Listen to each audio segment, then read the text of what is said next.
तो आज मैं आप सबको राधा और कृष्ण की एक प्यारी एवं बड़ी ही रोचक भरी कहानी सुनाऊंगा। तो कृपा करके चैनल को सब्सक्राइब करने का कष्ट करें ताकि और भी अचंभित एवं रोचक भरी कहानी सबसे पहले आप तक पहुंचे। धन्यवाद। तो सुनिए। सतयुग और त्रेता युग बीतने के बाद जब द्वापर युग आया तो पृथ्वी पर झूठ, अन्याय, असत्य, अनाचार और अत्याचार होने लगे और फिर प्रतिदिन उनकी अधिकता में वृद्धि होती चली गई। अधर्म के भार से पृथ्वी दुखित हो उठी। उसने ब्रह्मा, विष्णु और शिव के पास पहुंचकर प्रार्थना की कि वे उसे इस असहनीय भार से मुक्त करें, लेकिन वे तीनों ही पृथ्वी को इस भार से मुक्त करने में असमर्थ थे। कोई उपाय न देखकर विष्णु ने कहा, चलिए हम लोग भगवान के पास चलें, वही हमें कोई उपाय बता सकेंगे। विष्णु लक्ष्मी, ब्रह्मा और शिव के साथ गोलोक में पहुँचे तो उन्होंने परब्रह्म परमेश्वर को कृष्ण के रूप में और उनकी माया को राधा के रूप में देखा। गोलोक के वृंदावन नामक सुंदर और सुरम्य वन में एक सुंदर आश्रम था। उसी के निकट एक नदी बह रही थी। विष्णु ने परब्रह्म परमेश्वर को पृथ्वी के दुख की गाथा सुनाई तो उन्होंने कहा, मैं पृथ्वी के दुख से परिचित हूँ। पृथ्वी को भार मुक्त करने के लिए शीघ्र ही मैं ब्रज में कृष्ण के रूप में अवतार लेने वाला हूँ। मैं वासुदेव की पत्नी देवकी के गर्भ से जन्म लूंगा और क्योंकि मैं अपनी माया से और मेरी माया मुझसे पृथक नहीं रह सकती, इसलिए मेरी माया राधा के रूप में बरसाने में वृषभानु गोप के घर में जन्म लेगी और उसके बाद मैं पृथ्वी को इस भार से मुक्ति दिलाने का प्रयास करूंगा। क्योंकि एक एक पापी का वध करना कठिन है, इसलिए मैं ऐसा उपाय करूंगा कि संसार के समस्त पापी स्वयं ही लड़भिड़ कर पृथ्वी को भारहीन बना दें। आप लोग निश्चिंत होकर अपने अपने को पधारिए और मेरे आदेशों को प्रतीक्षा कीजिए। विष्णु आदि देवताओं ने परमेश्वर को प्रणाम किया और अपने अपने लोक में आकर परमपिता के आदेश की प्रतीक्षा करने लगे। कुछ समय बाद ही अत्याचारी और अनाचारी मथुरा नरेश कंस के कारागार में बंदी वासुदेव की पत्नी देवकी ने एक बालक को जन्म दिया।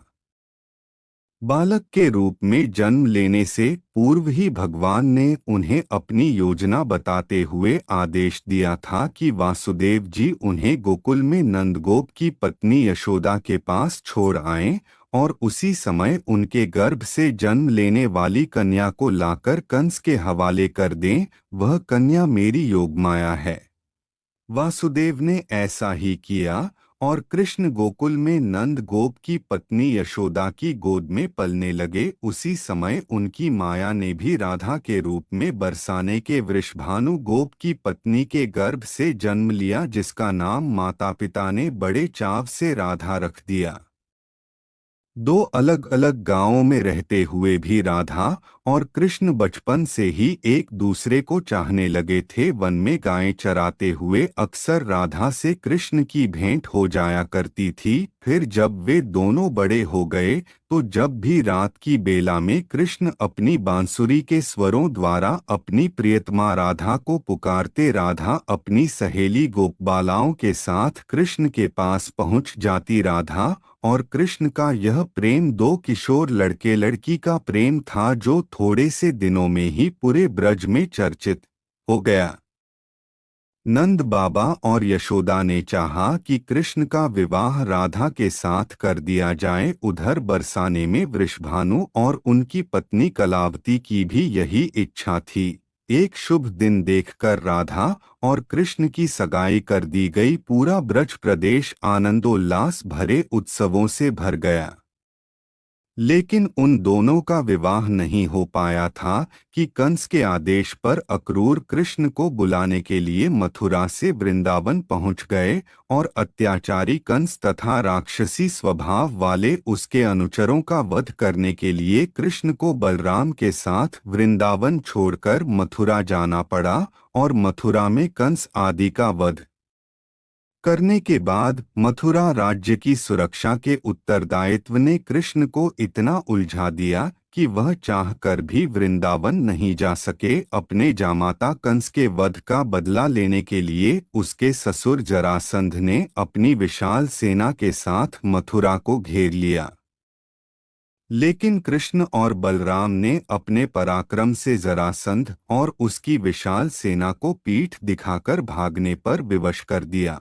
लेकिन जरासंध पराजित होकर भी शांत नहीं बैठा। उसके कई बार मथुरा पर आक्रमण किए। मथुरा एक छोटा सा राज्य था और मथुरा नगर को सुरक्षित स्थान पर नहीं बसाया गया था।